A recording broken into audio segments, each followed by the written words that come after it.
Hello students, कैसे हो सारे सारे। आज के इस वीडियो में हम बात करने वाले हैं कि हम अपने कंप्यूटर साइंस के लिए क्लास 12th की बोर्ड एग्जाम में कॉपी को हम किस प्रकार लिखें ताकि हमें मैक्सिमम मार्क्स मिलने का चांस रहे, और एसक्यूएल के क्वेश्चंस कैसे सॉल्व करेंगे। एक चीज़ पर बात करूंगा, अगर आपकी हैंडराइटिंग खराब है तो हम क्या करें, ठीक है, अपने कॉपी को हम किस स्ट्रक्चर में मेंटेन करें, इस पर भी बात करेंगे। इसके बाद टाइम मैनेजमेंट की बात करूंगा मैं, ठीक है, कि हमें क्या स्ट्रेटजी रखनी है, किस प्रकार अपना रीडिंग टाइम जो मिलेगा उसको हम यूज़ करने वाले हैं। तो इस वीडियो को लास्ट तक देखना, और अगर आप लोगों को किसी भी चैप्टर के इन डेप्थ लेक्चर चाहिए हो तो आप इस चैनल को चेकआउट कर सकते हैं, साथ में सब्सक्राइब कर सकते हैं। हम डेली लाइव आते हैं और एक पर्टिकुलर चैप्टर्स जो आपका सिलेबस है वो कवर किया जा रहा है। अब बस कुछ ही चैप्टर बचे हुए हैं, बाकी हम कवर कर चुके हैं। सबसे पहले हम बात करेंगे पेपर प्रेजेंटेशन की, जो कि सबसे इंपॉर्टेंट चीज़ है। शायद ही आप लोगों को किसी ने अभी तक बताया होगा, अगर आपको पता है तो अच्छी बात है, नहीं अगर पता है तो आप इसको देख लीजिए। सबसे पहले क्या करना है, आपको अपनी कॉपी मिलती है तो आपको अपनी स्केल जो है इस प्रकार से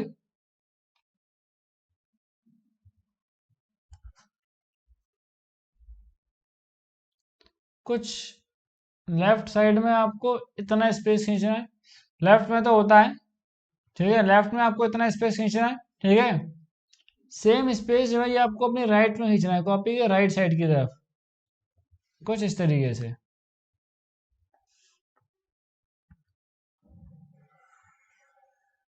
ओके, अब क्या है, छोटी छोटी चीजें हैं जिससे आप अपनी कॉपी को बहुत ज़्यादा बेटर बना सकते हो। फॉर एग्जाम्पल के लिए मान लेता हूं कि अभी मैं सेक्शन बी सॉल्व कर रहा हूं, तो मैं लिखूंगा सेक्शन बी। इसके बाद अगर मेरा क्वेश्चन नंबर 1 है तो मैं लिखूंगा क्वेश्चन नंबर 1 और यहाँ लिखूंगा आंसर, ठीक है। अगर मेरा आंसर, फॉर एग्जांपल मैंने लिख लिया अपना आंसर, मेरा एग्जांपल मेरा answer that is SQL stands for, example के लिए बता रहा हूँ, कुछ भी क्वेश्चन है क्वेश्चंस के बेसिस पर कि स्ट्रक्चर्ड क्वेरी लैंग्वेज, और मैंने अपना आंसर यहाँ तक लिख दिया है, यहाँ तक इस वाली लाइन में मैंने अपना लास्ट लिखा हुआ है। हमें क्या करना है, इसके बाद वाली जो लाइन है इसको छोड़ना है, इस वाली लाइन क्या करना है, इस वाली लाइन को हम ब्लैंक छोड़ेंगे। और अब जो ये स्केल है इसको हम कुछ, जस्ट सेकेंड, इसको हम कुछ इस तरीके से रखेंगे, और एक क्वेश्चन के बाद यहां पर हम कुछ इस प्रकार से लाइन खींच देंगे। समझ में आया? यानी कि देखो, जब हम क्वेश्चन नंबर 2 करेंगे, क्वेश्चन नंबर 2, तो अपने हम क्वेश्चन नंबर 2 यहां डालेंगे और आंसर।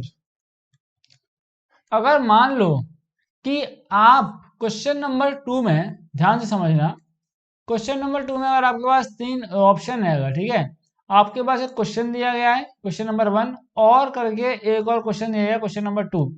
अगर आप और वाला सवाल सॉल्व कर रहे हैं तो आप यहाँ पे लिख सकते हैं क्वेश्चन नंबर 2 के आगे यहाँ पर और कुछ इस तरीके से लिख सकते हैं, जिससे क्या होगा कि आपका ही इसमें भरा होगा, टीचर को बड़े आप समझ में आएगा कौन सा सवाल सॉल्व किया गया है।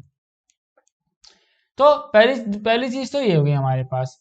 अब हम दूसरी चीज की बात करते हैं, दैट इज कि भैया अगर देखो, जिसकी राइटिंग अच्छी है, जिसकी हैंड राइटिंग अच्छी है, तो आपको बोलना चाहूंगा कि आप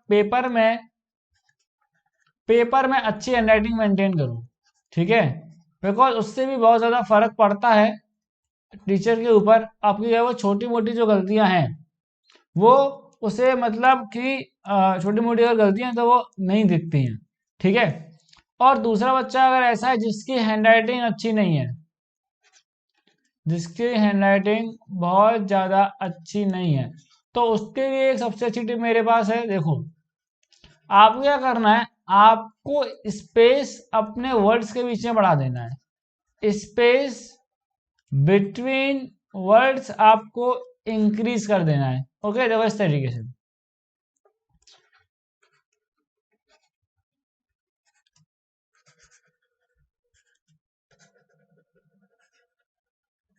ठीक है।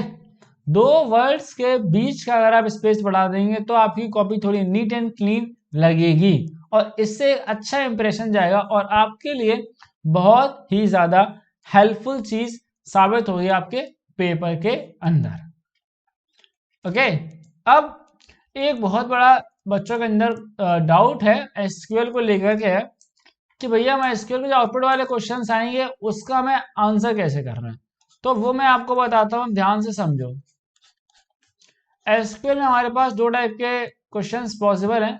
पहला है या तो वो क्वेरी बेस्ड आएगा, पहला क्या है आपको क्वेरी लिखने को आएगा। दूसरा है कि आपको क्वेरी का आउटपुट लिखने को आएगा। अगर बेटा क्वेरी का आपको क्वेरी लिखने को आती है तो ये आपके लिए बहुत ज़्यादा इजी हो जाएगा। आपको सिंपली ये करना है, आपको बस क्वेरी लिखनी है कुछ इस प्रकार से, सिलेक्ट स्टार फ्रॉम टेबल का नेम एंड आपकी जो भी कंडीशन है, जैसे फॉर एग्जांपल है वेयर रोल नंबर बराबर 10, इस तरीके से। तो ये तो बड़ा आसान चीज था। अब हम बात करें तो दूसरा केस है हमारे पास आउटपुट वाला। इस केस में आपको आउटपुट का एक चीज ध्यान रखनी है कि अगर आपका आपकी क्वेरी इस प्रकार है कुछ, सिलेक्ट के बाद काउंट ऑफ आइटम, ठीक है, फ्रॉम आपको कुछ भी टेबल का नाम है क्लास 12 फॉर एग्जांपल। तो अब क्या है आपकी मतलब ऐसे कंडीशन भी लगेगी, ठीक है, कंडीशन भी लगा सकते हो या मैं इतने एग्जांपल के द्वारा बता रहा हूँ। तो ये बात ध्यान रखना, आपको सिर्फ ये नहीं करना है। फॉर एग्जांपल आपका जो काउंट का नंबर है वो अगर 10 आता है, अगर आप अकेला 10 लिखते हैं तो इसका आंसर गलत हो सकता है, बिकॉज आउटपुट में अकेला 10 नहीं आएगा। आउटपुट में प्रॉपर आपका कॉलम बनेगा काउंट ऑफ आइटम और तब आपको कुछ इस प्रकार से लिखना है, इस तरह कॉलम बना के आपको यहां पर लिखना है 10। क्या ये बात क्लियर हो रही है? फॉर एग्जाम्पल एक और एग्जाम्पल समझो। एक और क्वेश्चन है हमारे पास number 2, select name comma Max, ठीक है, मैक्स ऑफ मतलब कोई भी बहुत सारी रेंज ऑफ वैल्यूज हैं उसमें से मैक्सिमम नंबर चाहिए हमको, ठीक है, max of item and minimum of item और कंडीशन है लाइक फ्रॉम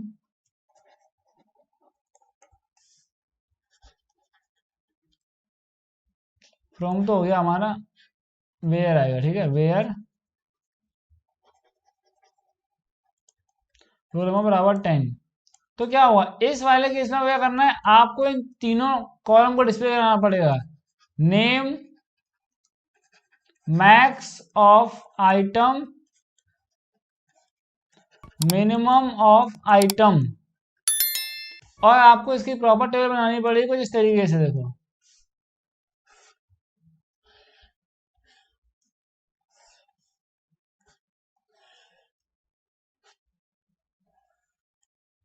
इस तरीके से। अब आपकी जितनी भी क्वेरीज आती हैं, अब ये जो नंबर ऑफ आप ये रोज लोगे वो उस बेसिस पर जितनी आपके रिजल्ट में आंसर आएगा बेस्ड ऑन द कंडीशन। हमें इन सब चीजों का बहुत ही बारीकी से ध्यान रखना है। ये उन बच्चों की बात कर रहा हूं जो बच्चे 100 आउट ऑफ 100 का एम रखना चाहते हैं, ठीक है, ये उनके लिए स्पेशली है और बाकी जो भी बच्चे हैं उनके लिए भी है। बिकॉज अगर आप इन सब बातों का ध्यान रखते हो तो आपकी कॉपी में मार्क्स कटने की प्रोबेबिलिटी बहुत कम हो जाएगी। देखो सबसे पहली चीज क्या है कि भैया हम अपनी तरफ से गलती क्यों करें, ताकि हमारे जो मार्क्स हैं वो हम लूज करके चले जाएं पेपर के अंदर। ओके, अब हम बात करते हैं टाइम। अब हम बात करेंगे स्ट्रेटजी के लिए कि हम रीडिंग जो हमें टाइम मिल रहा है ना उसको हम किस प्रकार मैनेज किया जाए। टाइम मैनेजमेंट की हम बात करते हैं। टाइम मैनेजमेंट में ये बात का आपको ध्यान रखना है कि जब आपको रीडिंग टाइम अलॉट होता है, क्या होता है जब आपको बेटा रीडिंग टाइम मिलता है तो रीडिंग टाइम में आपको दो चीजों के लिए इस्तेमाल करना है। सबसे पहला आपको इस्तेमाल करना है दैट इज फॉर एमसीक्यू को सॉल्व करने के लिए। आपको जितने नंबर ऑफ एमसीक्यूज हैं आप वहां से सॉल्व करो। आप देखो इसका क्या ऑप्शन है, ठीक है, इसका जो ऑप्शन है अपने दिमाग में मार्क कर लो या फिर आप मतलब बहुत छोटा सा इस प्रकार से आप एक पॉइंट रख सकते हो। ठीक है, आप ऐसा मत करना कि बहुत ज्यादा मार्क्स वार्क लगा लो, टीचर आपको कुछ दिक्कत क्रिएट कर देगा। बहुत छोटा सा पॉइंट पेंसिल वेंसिल से कहीं अगर ऐसा लिखा है, मान लो ए अगर लिखा है तो इसके बीच में रख लिया, ताकि बस तुम्हें समझ में आ जाए, बस इसलिए। तो इससे क्या होगा, टाइम बचेगा, आपके एमसीक्यू सॉल्व हो जाएंगे बड़ी आसानी से। ठीक है, और दूसरी चीज, रीडिंग टाइम में देखो, रीडिंग टाइम होता है बेटा 15 मिनट का, है ना। टू बी ऑनेस्ट, अगर मैं ऑनेस्टली अगर बात करूं, तो आप अपना जो पेपर है वो आप लगभग 7 to 8 मिनट में पूरा पेपर देख लोगे। कि पहले आपको क्या देखना है कि किसके टॉपिक से कौन कौन से सवाल आए हैं। ठीक है, किस किस टॉपिक से कौन कौन से सवाल आए हैं। तो अब हम इसके बाद क्या करेंगे, पहले तो भैया रीडिंग हो गया, अब हम बनाएंगे बेटा स्ट्रेटजी। अब हम बनाएंगे स्ट्रेटजी की हमें और वाले सवाल जो हैं, हमें सीरियल्स, फॉर एग्जांपल इस सेक्शन बी की अगर बात कर लूं मैं, तो इसमें हमें कौन कौन से सवाल अटेम्प्ट करने हैं, कौन कौन से क्वेश्चंस को हम अटेम्प्ट करेंगे और किसको हम अटेम्प्ट नहीं करेंगे। ओके, अब अटेम्प्ट जो नहीं करेंगे तो उसमें क्या करना है, देखो अब भैया क्या हम पेपर में कुछ छोड़ के हैं, जी नहीं। मेरा कहने का मतलब ये है कि जब आपके पास चॉइस अवेलेबल होती है तो आपको ये देखना है कि उसमें से आप क्या चीज, कौन सा ऑप्शन जो है वो आप चूज करने वाले हो। मैं उस चीज की बात कर रहा हूं यहाँ पे। ओके, अब भैया इसके बाद क्या करेंगे, देखो अगर आपके पास इसमें भी समय बचता है, अगर आपके पास इसमें आप 3 मिनट बचा लेते हो, कितने 3 मिनट बचा लेते हो, तो 3 मिनट के अंदर आप सबसे पहले नजर मारो किस पे, सबसे पहले आपको नजर मारनी है बेटा रीराइट वाले सवाल पे। किसकी नजर मारनी है, आपको नजर मारनी है रीराइट वाले सवाल पे। अब रीराइट वाले सवाल में देखो आजकल तो सिर्फ 2 ही मिस्टेक आ रही हैं, कितनी 2 ही मिस्टेक आ रही हैं मोस्टली।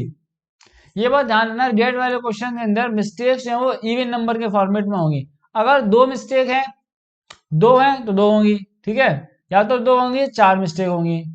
वैसे 4 मिलना वो है, 4 नहीं होगी, मोस्टली 2 ही पाई जाएंगी आपके में।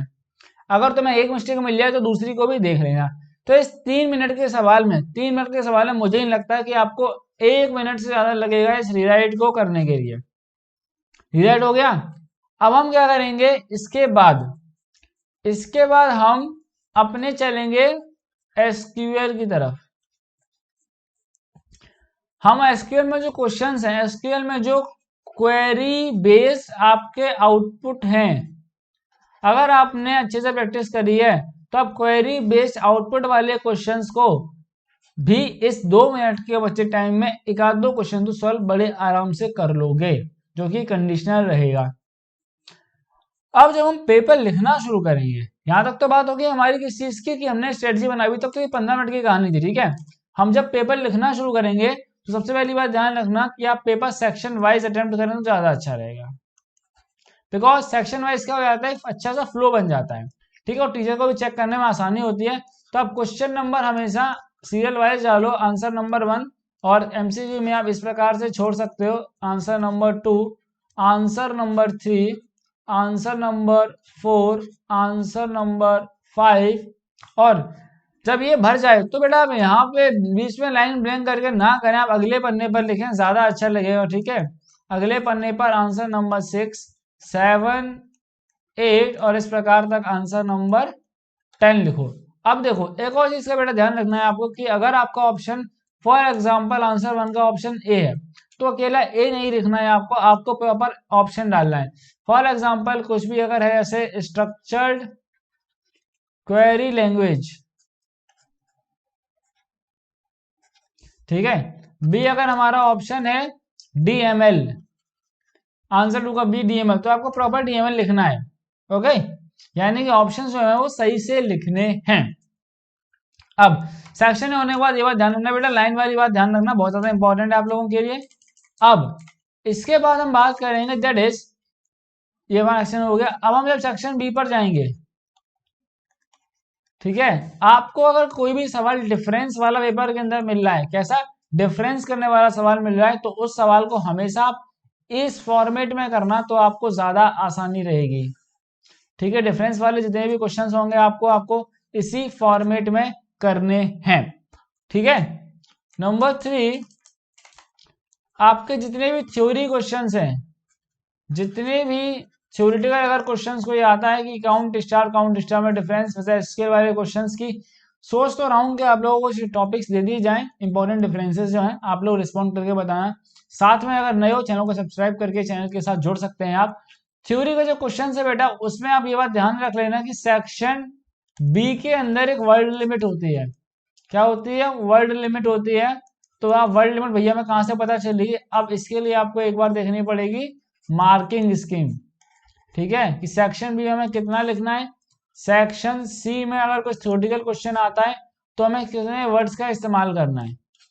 ओके, अब लास्ट में एक और चीज सुन लो कि भैया जब हम पूरा पेपर सॉल्व कर लें तो हाँ अभी सुनो, अभी खत्म नहीं हुआ है पूरा पेपर। आपका सॉल्व होना चाहिए ऑन एन एवरेज ऑफ 230 से 240 तक। आपका पेपर इतने टाइम में सॉल्व हो जाना चाहिए।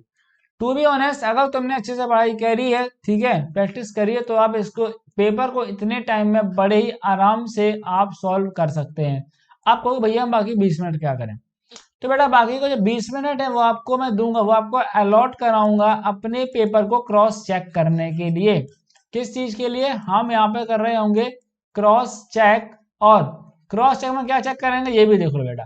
क्रॉस चेक में सबसे पहले हम चेक करेंगे कि हमने क्वेश्चन नंबर जो है अपना क्वेश्चन नंबर सही लिखा है। दूसरी चीज क्रॉस चेक करेंगे कि क्या हमने सेक्शन के अंदर, इस सेक्शन के अंदर जितने क्वेश्चंस करने थे, जितने क्वेश्चन हमारे मैंडेटरी हैं, क्या वो हमने सारे क्वेश्चंस अटेम्प्ट करे हैं? हमारा कोई सवाल छूटा तो नहीं है? ठीक है, या हमने कोई गलत तरीके से ऑप्शंस पढ़ लिए हो? ठीक है, फॉर एग्जांपल कई बार होता है कि ए बी और सी, अब सी में ऑप्शन दिया होता है तो बच्चों को लगता है कि या तो ये 3 करो या फिर ये वाला क्वेश्चन करो, लेकिन बेटा ऐसा नहीं होता है। होता ये है कि आप ए करो बी करो और वो सी वाले पार्ट के लिए ऑप्शन होता है। ठीक है, यही चीज तो मैंने आपको कई बार बताई है, हर अपने चैप्टर वाइज वाले वीडियो मैंने आप लोगों को बताई, तो इस चीज का अच्छे से ध्यान रखना है। अब सबसे इंपॉर्टेंट चीज आपको मेरी तरफ से ये बताऊंगा कि भैया अगर हमें कोई भी सवाल नहीं आता है, भैया अगर मैं ऐसा बच्चा हूँ कि फॉर एग्जाम्पल मैं वहां कुछ भूल गया और मुझे एक सवाल है जो कि नहीं आता, तो मैं क्या करूंगा? देखो बेटा आपको बताना चाहूंगा, फिर मैं उस वाली कंडीशन में जब आप कुछ ऐसे स्टेट में आ जाओ आपको कुछ नहीं आता है उस क्वेश्चन के लिए, तो आपको एक चीज करनी है, वो क्वेश्चन जो है किस टॉपिक से रिलेटेड है। फॉर एग्जाम्पल अगर वो माई एसक्यूएल से रिलेटेड है तो आपके एसक्यूएल के बारे में जितना पता है, फिर आपको एसक्यूएल के बारे में जितना पता है, ठीक है, यानी कि आपको जितना पता है। और एक बात और ध्यान रखना, अब ऐसे नहीं कि आपको आपको एग्जामिनर को दिखा देना कि हमको ही सवाल नहीं आता तो हमें राइटिंग गड़बड़ करेंगे ना जी। आप आपको अपनी राइटिंग बिल्कुल अच्छी आती, सुंदर राइटिंग में और एक अच्छे से फॉर्मेट में आपको अपना आंसर लिखना है। और मोस्टली ट्राई करना, अगर थ्योरेटिकल वाला क्वेश्चन आए, अगर आपका कोई थ्योरी वाला सवाल आए, तो आप कोशिश करना कि आप उसको पॉइंट में डिवाइड करके लिखो। ठीक है, पॉइंट में डिवाइड करके लिखना, आपके आंसर्स बहुत ज्यादा सुंदर लगेंगे। और अगर बेटा डिफरेंस वाला क्वेश्चन आ जाए तो मैंने आपको बता दिया कि कुछ इस प्रकार से हम बनाएंगे। अब सबसे बड़ी आपको टिप देने जा रहा हूं, बहुत ध्यान से सुन लो। अगर आपसे आपकी कॉपी में लिखते टाइम कुछ भी गलत हो जाता है, कुछ भी गलत हो जाता है, तो आपका बेटा काटने का ना एक स्टैंडर्ड तरीका होता है, हम उस तरीके को फॉलो करेंगे। फॉर एग्जाम्पल मैंने अपना नाम लिखा विशाल, और अगर मेरी इसमें कोई स्पेलिंग गलती हो गई या मुझसे गलती से लिख गया है, तो एक तरीका क्या है, मैं इसको यहाँ भी लिख लेता हूँ। तो देखो बेटा केस वन तो ये है जो हमारे विद्यार्थी करते हैं, केस वन तो ये है कि हम इसको ऐसे ऐसे ऐसे ऐसे कर देंगे। अब ये क्या है बेटा, इससे बहुत ज्यादा गंदा लगता है। ये क्या है ना, आपकी अगर राइटिंग अच्छी है तो ये दूर से दिख जाता है, तो वो समझता है अरे यहाँ कुछ तो गड़बड़ है भैया, इधर तो ध्यान से पड़ेगा वो। लेकिन आप क्या कर सकते हैं, केस टू में आप इसको सिंपली एक लाइन से कट कर सकते हैं। कई बार क्या है, कई केस में अगर बेटा अच्छे से कट करोगे तो ये दिखता भी नहीं है कि आपने कटिंग करी हुई है। ठीक है, और आपको बहुत ज्यादा, ठीक है, बहुत ज्यादा जो कटिंग है उसको हम अवॉइड करेंगे, उसको आप प्लीज अवॉइड करना, आप बहुत ज्यादा बेनिफिट में जाएंगे। तो मेरी ये जो टिप्स हैं, जितनी भी मैंने आपको टिप्स दी हैं आज की पेपर प्रेजेंटेशन के लिए, वो आपके लिए बहुत ज्यादा बेनिफिट होने वाले हैं। अगर आप इस चैनल पर नए हैं तो यार चैनल को, इस वीडियो को देखने के बाद सब्सक्राइब कर दो। और अगर आप पुराने हो तो आपसे ही कहना चाहूंगा, जो चीजें चैनल में पढ़ाई गई हैं, जितने कंसेप्ट पढ़ाए गए हैं, अगर तुमने अच्छे से करे हैं तो बेटा पेपर जो है ना, पेपर आपको उन्हीं कंसेप्ट पर मिल रहा होगा, बस थोड़ी न्यूमेरिक वैल्यू चेंज हो रही होंगी। बाकी आप सभी लोग इस वीडियो को अपने सभी दोस्तों तक शेयर कर दो ताकि सबके अच्छे नंबर आ जाए कंप्यूटर साइंस के अंदर, और आप सभी लोग अपनी लाइफ में बहुत ज्यादा आगे जाके ग्रो करो। यही विशेष मैं आप सभी को देना चाहूंगा। कल आप लोग चैनल को ज्वाइन कर लो, जब जब लाइव स्ट्रीम होगी आप टेलीग्राम ग्रुप भी ज्वाइन कर सकते हो, वहां पर मैं बता देता हूँ कब हमारी लाइव स्ट्रीम है, लिंक्स आपको डिस्क्रिप्शन बॉक्स में मिल जाएंगे। तब तक ये चलता हूँ, मिलूंगा आप सभी से मैं नेक्स्ट वीडियो के साथ में।